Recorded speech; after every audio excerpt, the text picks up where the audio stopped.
Assalamualaikum warahmatullahi wabarakatuh. Alhamdulillahirabbil alamin. Kali ini kita bisa bertemu kembali dalam materi PPKN pertemuan yang keempat. Sebelumnya kita mengharap mudah-mudahan kita semuanya diberikan kesehatan oleh Allah SWT sehingga kita bisa melakukan kegiatan yaitu belajar mengajar meskipun kalian semuanya ada di rumah, namun tetap bersemangat untuk belajar demi cita-cita, demi keberhasilan kalian semuanya menjadi orang-orang yang bermanfaat, berguna bagi nusa dan bangsa. Anak-anakku sekalian yang kami cintai, kali ini kita akan membahas KD 3.23 dan 4.23 yang menganalisis pelaksanaan pemerintahan sesuai karakteristik good governance.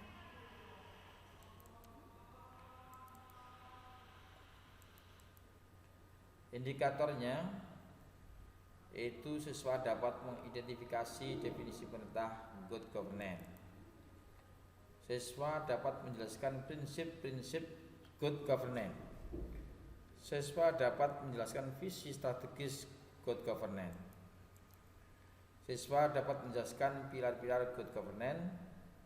Siswa dapat mengetahui agenda good governance.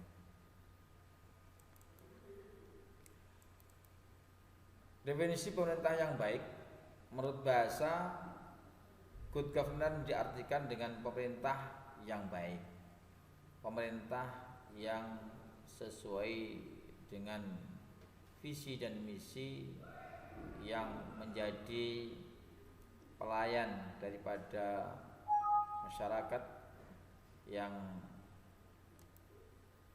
menjadi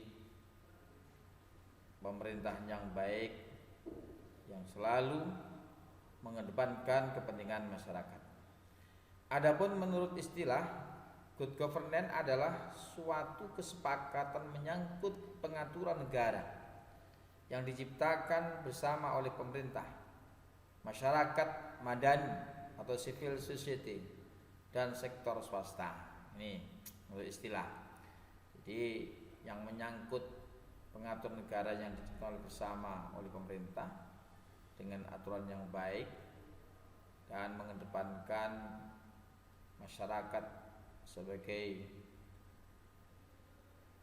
warga yang bisa melaksanakan ketertiban sesuai dengan konstitusi atau hukum negara.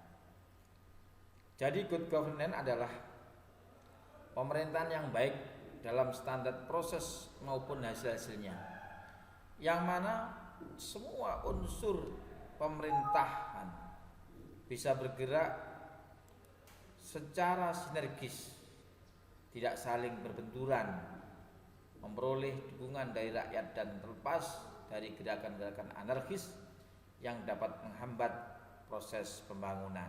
Ini jadi good governance seperti itu. Artinya pemerintahan yang baik, yang mengedepankan kepentingan masyarakat dan bergerak secara sinergis. Tidak ada kebenturan dari masyarakat ataupun yang lain. Konsep good governance menggambarkan bahwa sistem pemerintahan yang baik menekankan pada kesepakatan pengaturan negara yang diciptakan bersama pemerintah, lembaga negara di tingkat pusat dan daerah, sektor swasta, dan masyarakat madani. Kesepakatan tersebut mencakup keseluruhan bentuk mekanisme, proses, dan lembaga-lembaga di mana warga dan kelompok masyarakat mengutarakan kepentingannya, menggunakan hak hukum, memenuhi kewajiban dan menjembatani perbedaan antar lembaga yang ada. Pemikiran tentang good governance, tentang pemerintahan yang baik, pertama kali dikembangkan oleh lembaga dana internasional seperti World Bank, UNDP, dan IMF dalam rangka menjaga dan menjamin kelangsungan dana bantuan yang diberikan kepada negara sasaran bantuan. Jadi dunia mengharapkan pemerintahan yang baik dan didukung sepenuhnya oleh Bank Dunia seperti IMF dalam rangka menjaga dan menjamin kelangsungan dana dan bantuan yang diberikan kepada negara sasaran bantuan itu. Tidak lain, semuanya mengharapkan semua pemerintahan yang ada di dunia itu betul-betul jadi pemerintahan yang baik, yang bisa mengatur warga negaranya dengan sebaik-baiknya sesuai dengan konstitusi yang berlaku pada negara tersebut. Prinsip-prinsip good governance. Kunci utama memahami good governance adalah pemahaman atas prinsip-prinsip di dalamnya. Bertolak dari sini akan didapat tolak ukur kinerja suatu pemerintahan. Jadi ada prinsip-prinsip yang harus dikembangkan, yang harus diperhatikan. Prinsip-prinsip tersebut yaitu pertama kali adanya partisipasi masyarakat, keikutsertaan masyarakat di dalam menciptakan pemerintahan yang baik antara pejabat lembaga negara dengan masyarakat harus sinergis, harus berjalan bersama-sama, saling mendukung, sehingga terciptalah suatu pemerintahan yang baik. Yang kedua, tegaknya supremasi hukum. Hukum harus ditegakkan, harus dijunjung tinggi, sama-sama semuanya menciptakan suasana yang baik, yang damai, yang tenang dengan hukum yang berlaku di negara tersebut. Kemudian ada transparansi, ada keterbukaan antara warga negara, pemerintahan dan sebagainya. Jadi tidak ada apapun yang disembunyikan. Jadi harus transparansi, harus langsung mengena. Kemudian prinsip yang keempat, peduli pada stakeholder. Jadi peduli pada yang berkepentingan. Seandainya ada masyarakat bernegara membutuhkan pelayanan, maka harus selalu didahulukan, harus selalu diperhatikan. Namanya peduli pada stakeholder. Siapapun yang mempunyai kepentingan itu yang harus dilayani. Kemudian ada berorientasi pada konsensus. Jadi orientasinya pada konsensus yang ada. Kemudian ada kesetaraan. Ada kesetaraan antara satu dengan yang lainnya. Tidak ada saling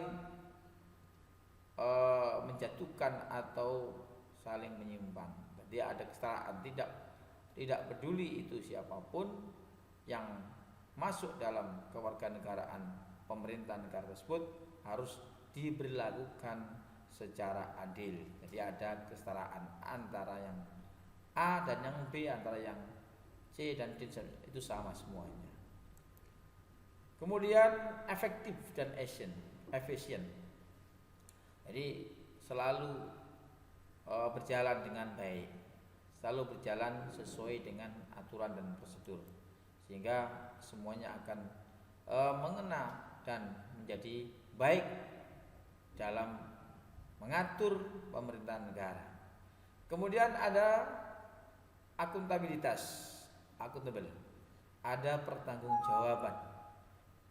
pertanggungjawaban.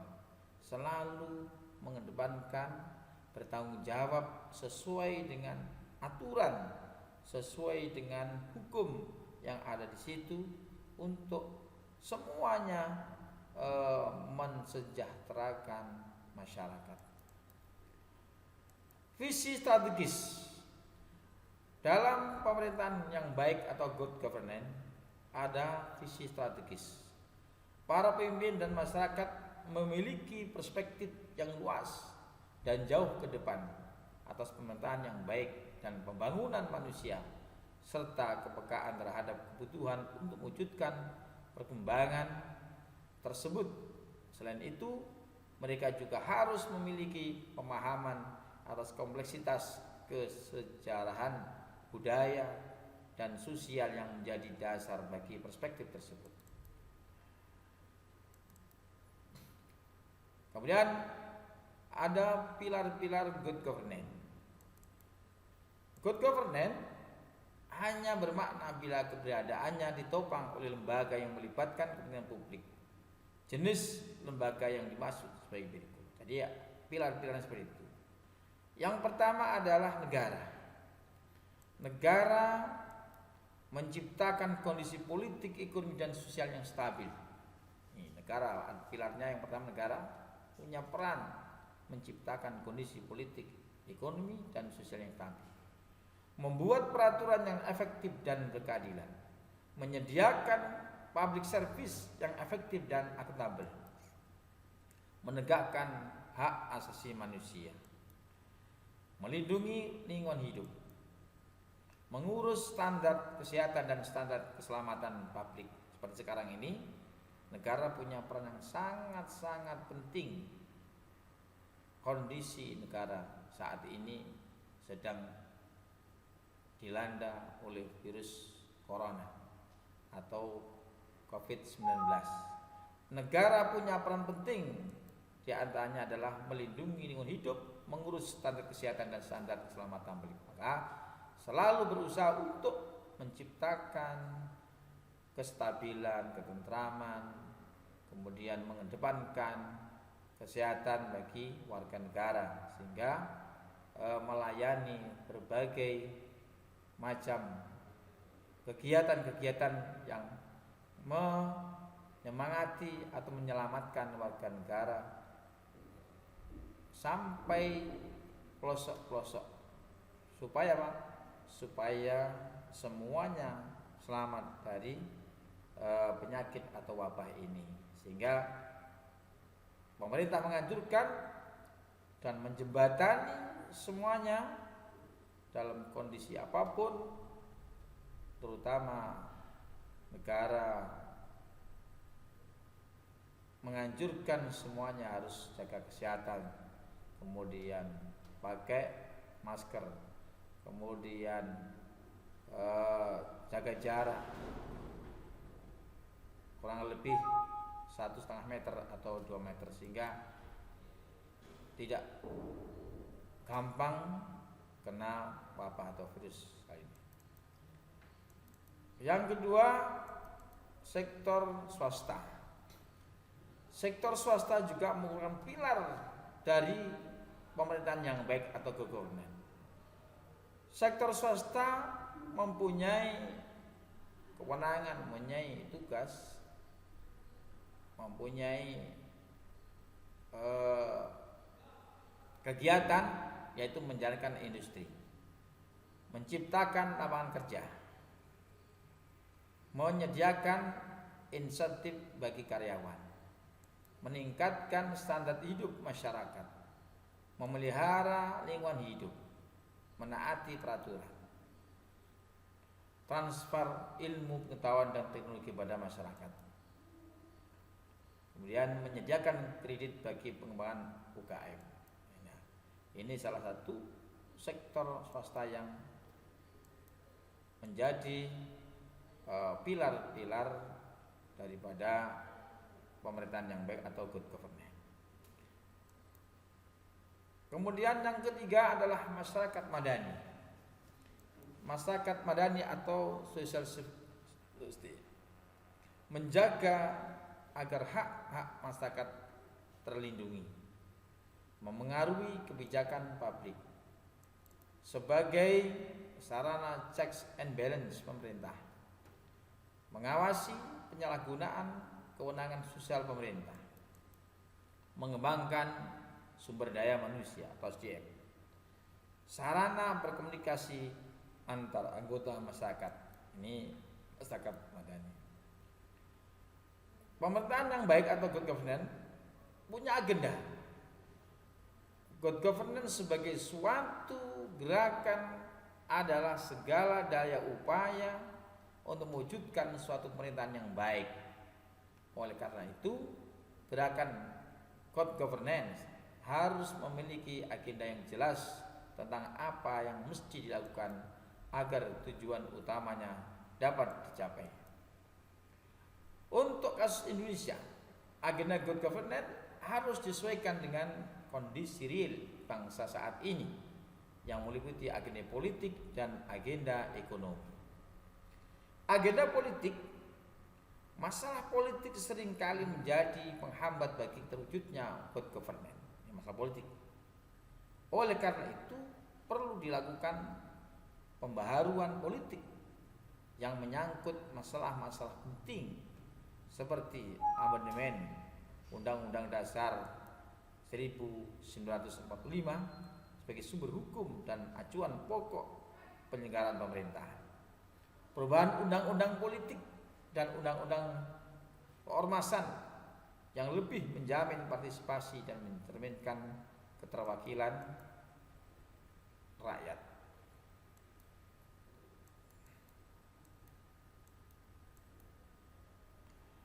Reformasi agraria dan perburuan ini juga merupakan agenda daripada pemerintahan yang baik.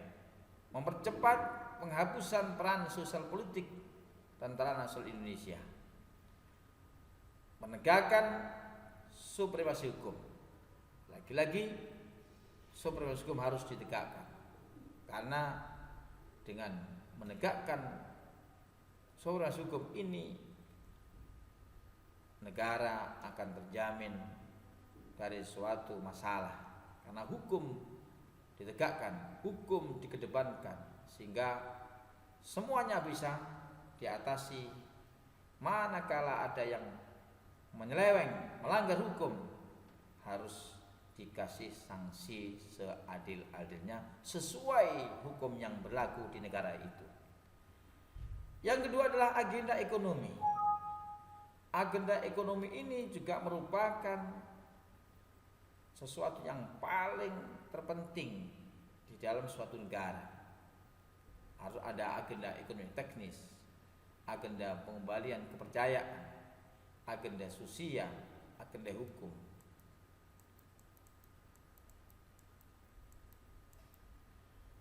Anak sekalian yang berbahagia, untuk memulihkan kembali kepercayaan masyarakat terhadap hukum dalam rangka mewujudkan good governance, mewujudkan pemerintahan yang baik, maka diperlukan langkah-langkah konkret, langkah-langkah yang nyata dan sistematis. Yang pertama adalah reformasi konstitusi, kemudian penegakan hukum, kemudian pemberantasan KKN, kemudian sumbangan terhadap hukum, adat dan hak ekonomi masyarakat, kemudian pemberdayaan eksekutif, legislatif dan peradilan.